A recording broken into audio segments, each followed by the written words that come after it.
Today, we have the GPU that could have been. Official AM5 board prices have me in tears, Ryzen 5000 gets price cuts, and massive leaks on RTX 4000 cards, including gaming benchmarks.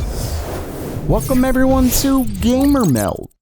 First up for today, a really interesting leak recently happened that shows us a glimpse of what could have been. In a news story from the NGA 178 forums, a user shared a peculiar image of a GPU that says 3090 Super. Of course, you know that was never released. When we look at the card in GPU-Z, we can see that it has the same amount of cores, memory, etc. as the 3090 Ti. Yet this clearly isn't a 3090 Ti. The Founders Edition shroud is all black and the fan is a little different from the normal Founders Edition cards. Basically, it looks like Nvidia was originally planning to release the 3090 Ti as a super card with a very different design to the original series of cards. If that's the case, why they decided against it is anyone's guess. I'd assume it was due to shortages forcing Nvidia to release things differently. It may have been easier to just manufacture the original shroud and simply launch the cards one at a time instead of as a new series. Still, with this in mind, Nvidia could plan a super refresh for their RTX 40 series, so I wouldn't count the naming scheme out just yet. Time, as always, will tell. Next up for today, we're finally learning the official pricing for next-gen AM5 motherboards, and it's got me really worried. But first, why haven't you installed Honey? It's free, super easy to install, and those of you who've already installed Honey using my link have found over $47,000 in savings. See, if you haven't downloaded it, you're missing out. That's money you could have saved for free. But don't worry, it's not too late, as Honey sponsored today's video so I could tell you all about it. For starters, it's super easy to use. It just takes a couple clicks to install, and then anytime you're on one of their supported sites, Honey scours the internet for promo codes and then applies them for you. Plus, they now offer cash back when shopping at select stores. So there's basically no reason not to get Honey. I use it myself, and it's flat amazing. All you have to do is visit joinhoney.com/gamermeld, install the app, and get to saving. Once again, that's joinhoney.com/gamermeld.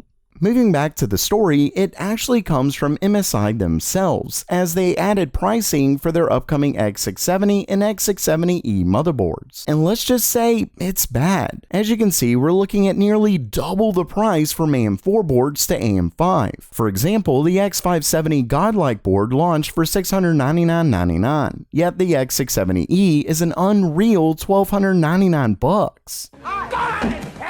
That's an 85% increase, though of course that's made to be an absurd over-the-top board, so it's just that, right? Well, no. The X570 Carbon Wi-Fi retailed for around $269, yet the X670E Carbon Wi-Fi is a whopping $479.99. And you may be thinking that it's just because this is the E moniker, but from what I understand, you just get that once you reach a certain level of features, so the models just get that automatically. Plus, we can see the MSI Pro X670 is a whopping $289.99. With that said, of course, they now come with PCI Express 5.0 as well as DDR5, plus with inflation, shortages, etc., things will understandably be more expensive. But this is absurd. I mean, the MSI Ace is nearly 90% more expensive than last gen. This is a massive jump in price to say the least.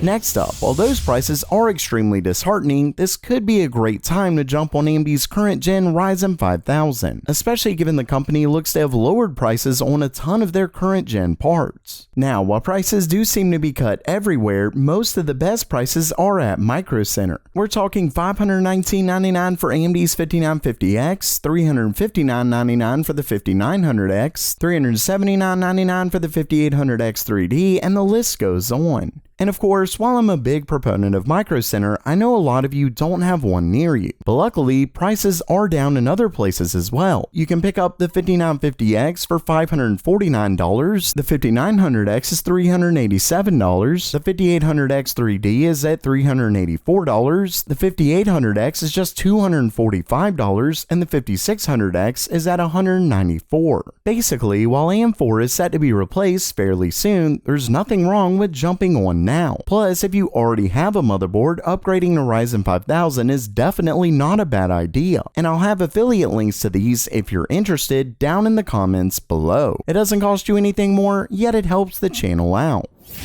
And lastly for today, we have multiple huge leaks on Nvidia's upcoming RTX 4000 GPUs, proving that the cards are likely coming very soon. Starting things off, we have actual gaming performance of the GPU. The leak comes from Qubit Leaks and later reported by Video Cards. And as you can see, these are gaming benchmarks. According to Qubit Leaks, they are internal graphs from Nvidia. Unfortunately, he can't say exactly which card it is, but like Video Cards mentioned, it's likely the RTX 4090. Either way, the graph shows the previous gen equivalent as the baseline at 100%. And when we look at the new 40 card, this bad boy is between 80 and 120% faster, meaning next gen is upwards of 2 times faster than last gen. Actually more than 2 times. And if you've been following the channel, you know that we've been hearing performance numbers around this for quite some time. Basically, the jump from Samsung to TSMC's 5 nanometers was clearly a big one. As of now, the 4090 is set to come with 16,384 CUDA cores, which is a big jump from last gen. Still, it's not enough to give this level of performance, so Nvidia is clearly doing something big to their architecture, upping clocks, etc. Regardless, the leaks don't stop there. The next one comes from Mega-Size GPU. If you saw my recent video, you know that he mentioned 2 models of the RTX 4080, one with 12GB of GDDR6X and one with 16. And in that, I mentioned that one could easily not come, just like the 20GB 3080. Well, according to a new tweet, both GPUs are in fact being released. Finally, we have another leak from Qubit Leaks, who shared a new render for the upcoming card. As you can see, this is similar to the recently leaked GPU with the fan extended into the metal frame. There's another image here that I will say doesn't look as good, but these may just be done by the leaker. I'm not sure, but given the benchmarks are supposedly from Nvidia, I guess these could be as well. Regardless, the actual big news here is the performance.